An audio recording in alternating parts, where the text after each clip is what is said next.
What if you could win 90% of your option trades? Yeah, 90%. I'm not kidding. Now, if you're thinking that what I mean by this is you're just putting on option trades and leaving them and having 90% winners, then you got another thing coming.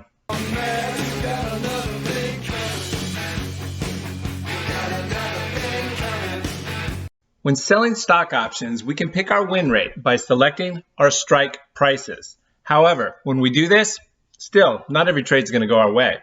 When trades don't go our way, we can roll out in time to the next monthly option cycle and keep the dream alive while collecting more premium. In this video, I'm going to show you what does it mean to roll stock options.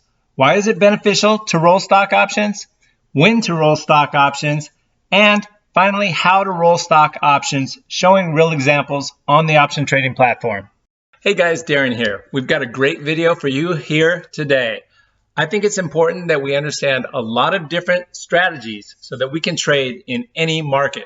Option trade management is a subject that many people have different opinions on and different ways to do it. There's a lot of different correct ways and there's incorrect ways as well. We're going to dive into it pretty deep in this segment. And if you haven't subscribed already and you want to be a consistent, profitable option trader, please do that now. Also, be sure and download the free options workshop in the link below. It talks about the two main benefits of trading options over buying stocks. Disclaimer, I'm not a financial planner and I'm not recommending trades. Please do your own research, and if you're new or learning options, I recommend you start small. What does it mean to roll stock options? Rolling stock options is just another way of saying we're going to close out an option position in 1 month and open another one using the same strategy in an option cycle further out in time. Why is it beneficial to roll stock options? The main reason to roll options is to take a losing position and allow more time to profit and collect additional option premium. So the benefit is to turn a losing trade into a winning trade and profit. Not every option trade is going to be profitable right off the bat. However, if we roll out in time, we can turn trades that are unprofitable into winners, normally with just 1 or 2 rolls out in time.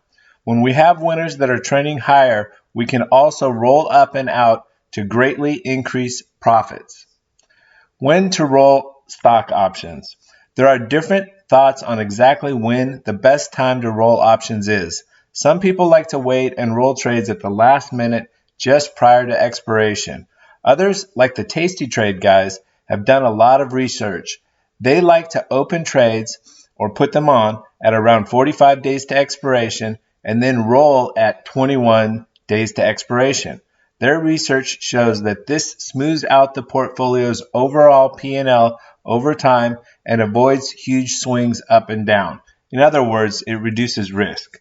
I think that everyone who trades options should track their trades and then find out what works best for them. If you don't track your trades, it will be difficult to know what's working and what's not working for you. I normally like to place trades at 30 to 45 days to expiration. For me, I personally have found that I like to roll my undefined option trades at around 10 to 15 days to expiration.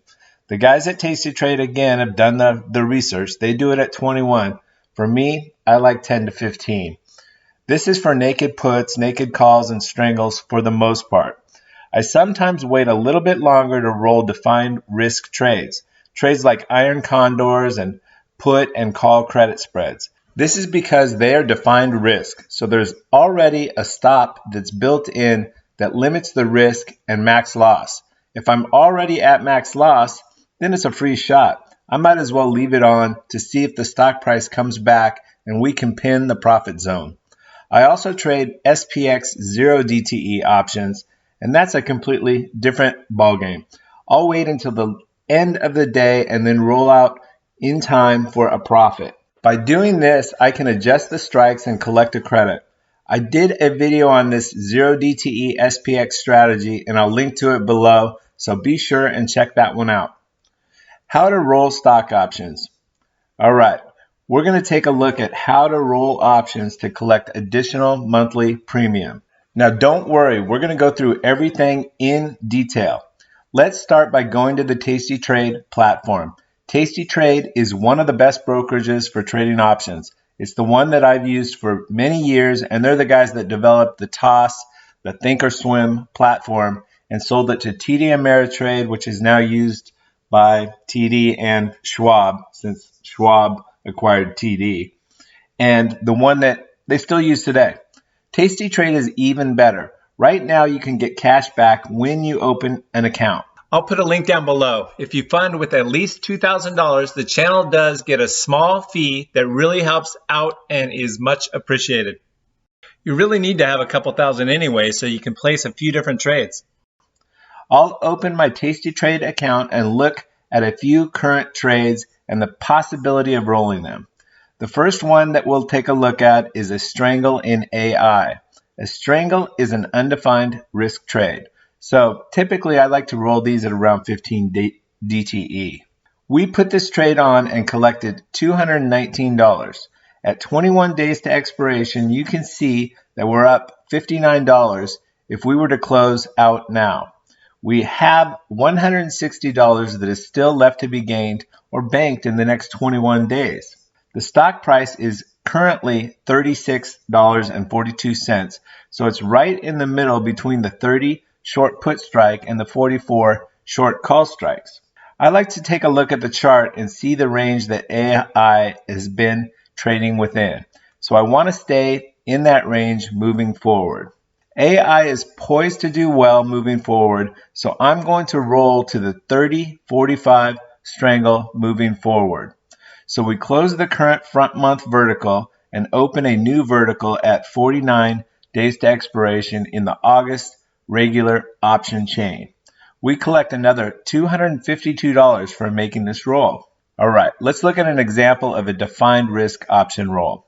We placed a 440-445 call credit spread in NVIDIA and collected $163.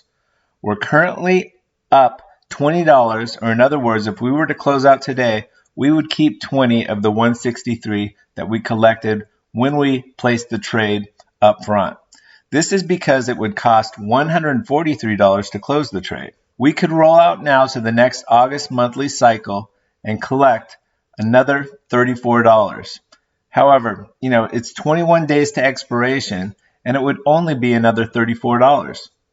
The current price of NVIDIA is $423 and it's still trading at all-time highs. This is the reason that I placed the call credit spread in the first place. In this case, since we have a defined risk spread on, I'm okay with waiting longer and holding the position. We still have $143 left in the current option cycle, and we are protected with the long call that we bought when we placed the spread trade. So I'm okay waiting longer. That $143 will turn to profit, and the cost to close the spread will continue to come down as each day passes on the march down from 21 days to expiration. That is, as long as it moves in the right direction, down. It does need to stay below the 440 short strike price. So in this case, I'm going to wait and see if the stock price moves over the next 21 days. As long as it does stay below the 440 short strike, I'll continue to hold off on rolling. If the stock price rises, then I can always roll out at that time to the next option cycle and collect additional premium. I'll take my chances on NVIDIA right now. It's at all-time highs and it's pretty volatile. So I need to have some trades on anyway when the market does have a down day. Now let's take a look at a trade that is currently losing. I actually have a couple of QQQ call verticals on and they are both currently losing. But let's just concentrate on the 367-372 call vertical. You can see here that if we close the 367-372 call vertical in July that was losing, and we open the same call vertical in August, we collect another $16 in premium and buy ourselves additional time for the stock price to come back down in our favor and into the profit zone. Over time, we know that the stock market moves up and down, so there's a very good chance at some point that the trade will become profitable. If it doesn't happen this month, then we rinse and repeat and do it again in the next month and collect more premium. For the last example, let's take a look at Meta. We can take a look at the 1-year chart and see that it is at a 12-month high. We currently have on a 315, 325 call vertical spread that we sold, so we collected premium. However, with just 6 days to expiration, we are down $77 in the position. Since I'm still below my 315 short strike and Meta has already had a big run up, I'm going to hold and see how it moves in the next week. If it does continue up and test my short strike, then I'll right-click on the Tastytrade platform to roll. So we're going to click on Meta and open it up, and then click on each of the options to highlight it. Then we're going to right-click and scroll down to Roll Expirations, and we see all the weekly option chains and the regular option chain at 34 DTE, days to expiration, which pays $1.86 or $186. So that's what we're going to do. We're going to click on that one and roll to the August 18th option chain. It then automatically takes you to the trade page and populates the trade. Now this closes the 315, 325 vertical and opens a new one at the 34 DTE option cycle. You can see we collect another $186 in premium and more time for the stock to hopefully move down and come back to planet Earth. All right, few takeaways, guys. Rolling stock options just means closing out an option position in 1 month and opening another further out in time. We can turn losing trades into winners by allowing more time to profit and collect additional option premium. We can look to start rolling trades at 10 to 21 days to expiration. Trades that are still out of the money and within the profit zone can be held longer and rolled once the stock price becomes closer to being in the money. All right, guys, if you're a beginner and this sounded kind of confusing, don't worry. It did for me as well at first. We'll continue to cover more option trading details, tips, and tricks in future videos, and we will learn together. I put a link down below for that free options workshop. Be sure and grab that. Also, leave a comment. Let me know what you're trading today, how you're managing your trades, and the successes that you've had. Appreciate you watching. Share the video with a friend, and see you in the next one.